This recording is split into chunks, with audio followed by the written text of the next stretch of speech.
Chers candidats, candidates aux prochaines épreuves de vérification des connaissances 2025 et années futures, préparez votre année vénère médicale en France. On lève le voile sur la récente réforme 2025 des épreuves de vérification des connaissances. Et j'attire vivement votre attention pour que vous prêtez une oreille attentive à ce qui va suivre. Nous allons relever les principaux changements de cette réforme, en quoi consiste-t-elle et surtout quelles zones d'ombre elle cache. Le 29 mai 2025, le gouvernement français a publié un décret qui réorganise en profondeur la procédure des EVC. Qu'est-ce que cela change pour les candidats? D'abord, 2 voies d'accès sont désormais créées. Une voie externe, habituelle, et une nouvelle voie, la voie interne. La première voie, la voie externe, est réservée aux praticiens diplômés hors Union européenne qui n'ont jamais exercé en France ou dont l'exercice ne dépasse pas 2 années cumulées sur les 3 dernières années. Ceux-là, habituellement, vont continuer à passer le concours qui existe au moment où nous faisons cet audio et cette vidéo.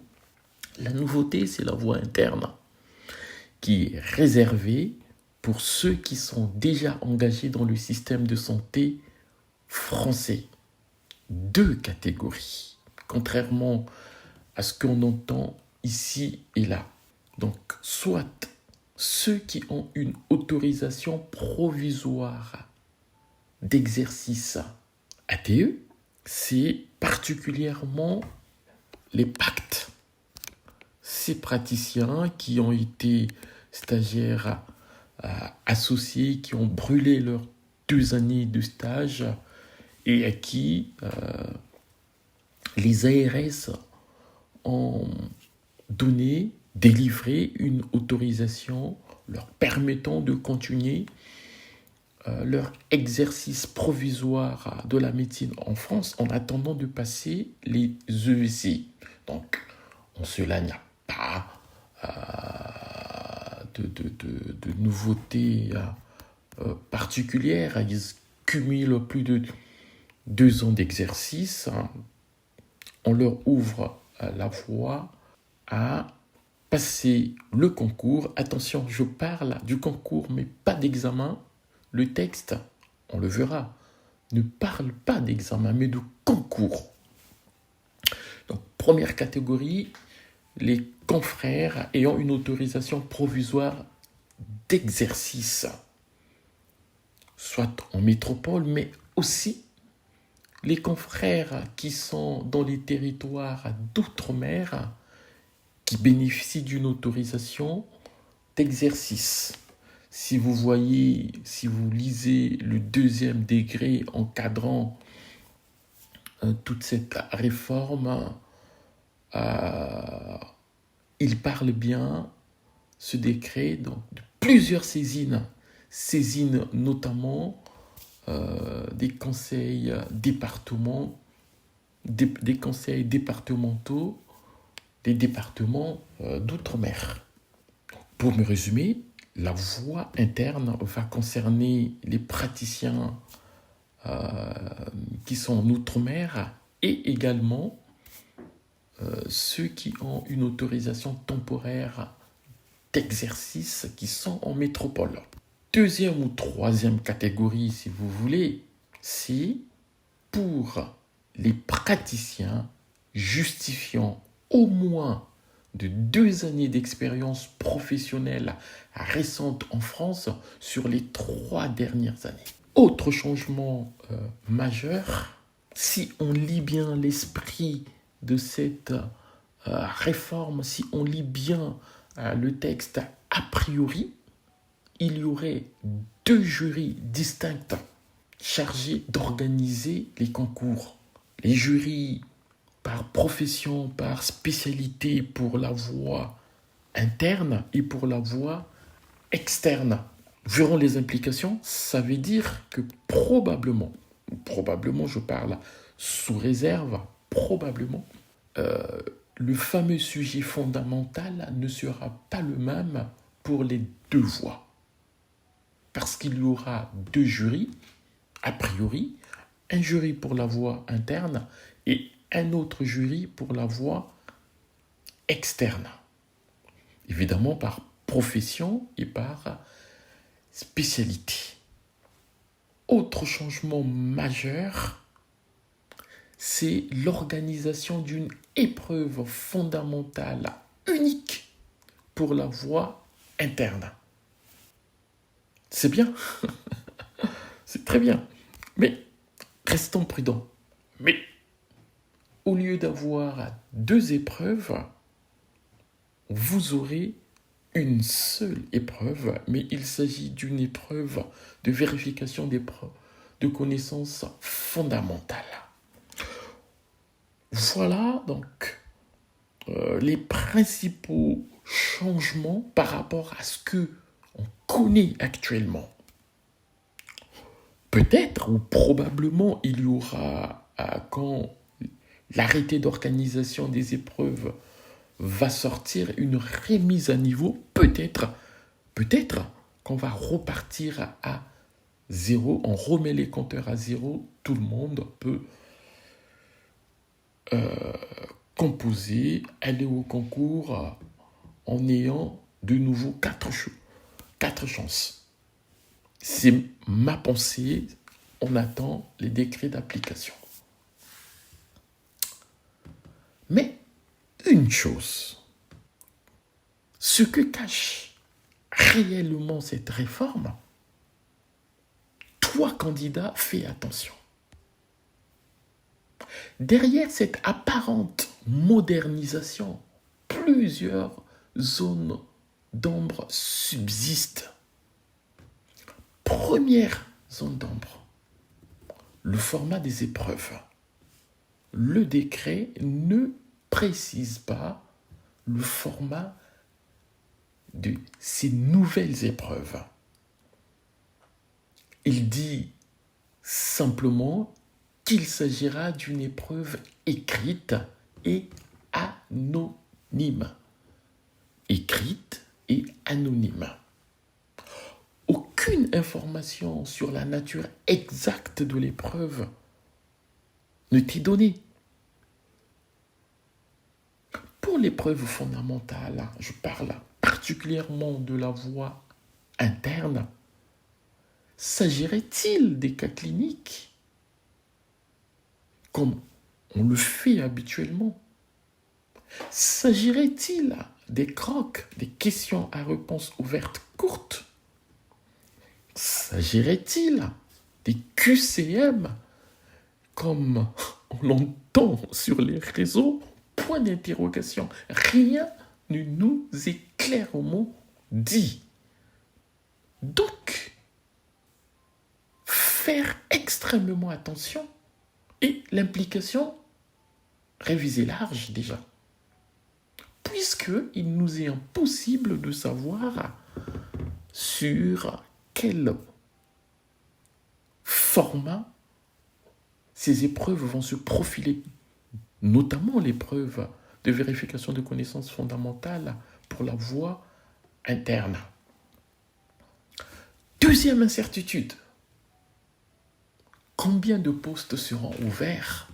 Problème, le décret ne précise pas, le deuxième décret ne précise pas si les postes seront globaux pour tous les candidats ou s'ils seront repartis distinctement entre voie interne et voie externe. Rien ne nous est dit.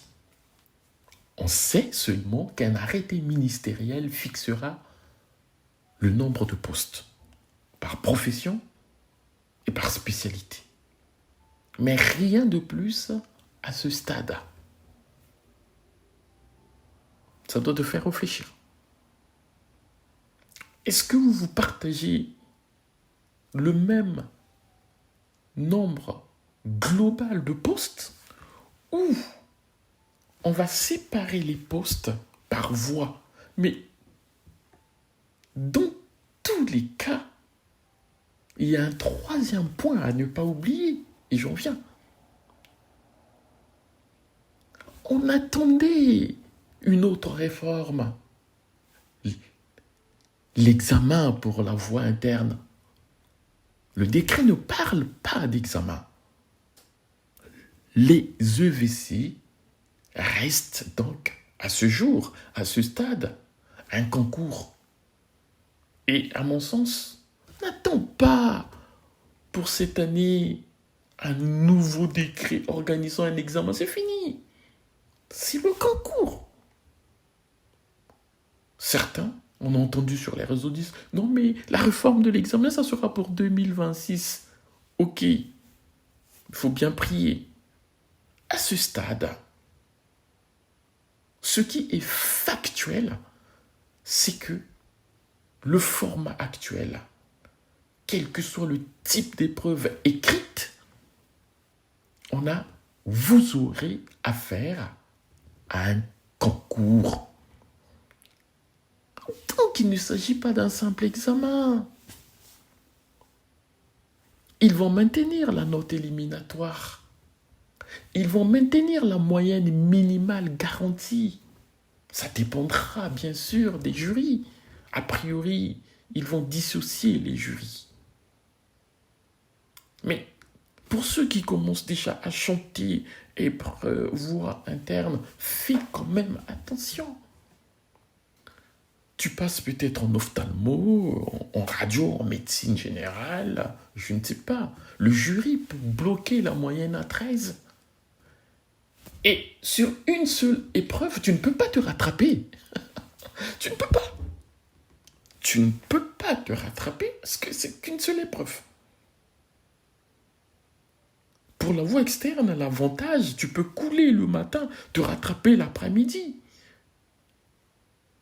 Ou couler l'après-midi et te faire remonter par la note du matin de l'épreuve fondamentale. Donc, une seule épreuve, je le dis, écoutez-moi bien, pour ceux qui vont passer par la voie interne, c'est pas une garantie, c'est pas un semblant. Mais alors, je ne veux pas seulement te faire peur, non, c'est pas le but. Mon but, c'est de te donner des conseils stratégiques. Premier conseil, réfléchis bien. Regarde, et c'est assez simple. Tu es éligible pour quel concours, voie interne ou voie externe? C'est assez simple. Tu vérifies. Attention, ce que m'a demandé, et pour nous qui sommes là depuis 1 année et demie, on est stagiaires associés. Est-ce qu'on passe à la voie interne? Non, c'est clair. Ceux qui passent la voie interne, c'est stagiaires associés depuis 2 ans, donc c'est un pacte. Ou c'est quelqu'un qui a fait FFI, 2 ans complets. Les chefs de service, le chef de pôle te délivrera les documents. Donc, attention. Tu vas passer quel type de concours? Tu le sais, tu travailles en outre-mer, tu passes la voie interne. Tu as fait plus de 2 ans, tu vas passer la voie interne. Tu es là depuis, je ne sais pas, 16 mois à la date du dépôt de candidature, tu vas passer la voie externe, c'est pas grave. La voie externe, je le répète, c'est pour ceux qui n'ont pas d'expérience ou ceux qui ne totalisent pas les 10 ans. Donc, premier conseil est simple, choisir sa voie. Mais il faut bien vérifier votre statut d'autorisation ou vos années d'expérience en France et dépêchez-vous pour avoir les attestations nécessaires. Deuxième conseil, il faut se préparer toujours au pire scénario, il faut travailler sur toutes les compétences fondamentales. Attention, dans tous les cas, il n'y a pas des items spécifiques aux connaissances fondamentales et des items spécifiques aux connaissances pratiques. C'est le profil de question. On a vu, par expérience, des sujets pratiques être posés dans une épreuve fondamentale et des sujets fondamentaux être posés dans le contexte d'une épreuve pratique. Donc ça ne veut rien dire. Voilà, l'insuffisance cardiaque, on peut en dégager des questions pratiques comme des questions fondamentales. Il faut connaître la matière, il faut connaître l'item, il faut bosser, il faut travailler. Donc la méthodologie, il faut la connaître. À ce stade, personne ne t'a dit que ça sera du QCM. Et si c'est du QCM, c'est de la mort. Donc, on ne connaît pas le format exact. Il faut se préparer à tout. Donc, seul un entraînement sérieux et polyvalent te donnera un avantage. Troisième conseil, ne vise pas surtout la moyenne. C'est pas un examen, c'est un concours. Attention, ça peut être mortel, tu n'as qu'une seule épreuve. S'il fixe la moyenne à 13, tu as 11,5, tu as 12, tu coules. Donc, ne te dis pas, mon expérience compte pour moi. Oui, on t'a... D'accord, la Fédération hospitalière de France t'aime bien, les hôpitaux vous aiment bien. Ils ont tout fait, cette réforme vient principalement des hôpitaux, d'accord, et des départements d'outre-mer. Ils ont poussé pour obtenir cette réforme. Mais attention, le piège peut se refermer sur le candidat. Donc, vise le classement. J'ai connu par le passé des candidats réfugiés politiques. Ils disent, docteur Mafouta, moi j'ai besoin de 10. Donc, ils se sont conditionnés pour avoir 10 de moyenne. Ils ont travaillé léger pour avoir 10 de moyenne. Ils ont eu 8 de moyenne. 9 de moyenne, ils ont coulé. Quatrième conseil, intensifie ta préparation. Tu es en poste, tu as beaucoup de travail, ça reste un concours. Et je pense que c'est même plus simple pour ceux qui font la voie externe. Peut-être qu'ils auront du sujet classique, parce que le jury va se dire, ils ont peu d'expérience, ils n'ont jamais travaillé en France. Ok, égalité des chances. Mais si tu as un jury distinct, c'est pas des enfants de cœur, hein. C'est les gardiens du temple, c'est des praticiens hospitaliers, professeurs d'université qui composent les sujets. Pour te dire, ok, ça fait plus de 2 ans que tu es à l'hôpital, tu travailles. Ok, bon, mais on t'interroge sur la pathologie dont tu as la pratique. Et on te pose des bonnes questions. Attention, travailler à l'hôpital ne signifie pas qu'on a l'avantage de bien répondre aux questions. Ça reste de la connaissance. 5e conseil, reste éveillé, travaille dur. Ne te repose pas sur tes lauriers. Mais je peux aussi te conseiller de continuer à suivre l'actualité officielle. Concentre-toi, il y aura concours. Travaille pour ne pas multiplier mon propos. Ce que je dis, il faut retenir que la réforme 2025 des EEC ouvre des portes. C'est quand même une opportunité, surtout pour ceux qui sont à l'hôpital. Mais cette réforme s'accompagne aussi de nombreuses incertitudes. Prépare-toi sérieusement. N'oublie pas que l'examen, c'est pas pour maintenant. Tu auras un concours qui est sélectif avec un nombre limité de postes. Travaille, mon ami, et bon courage.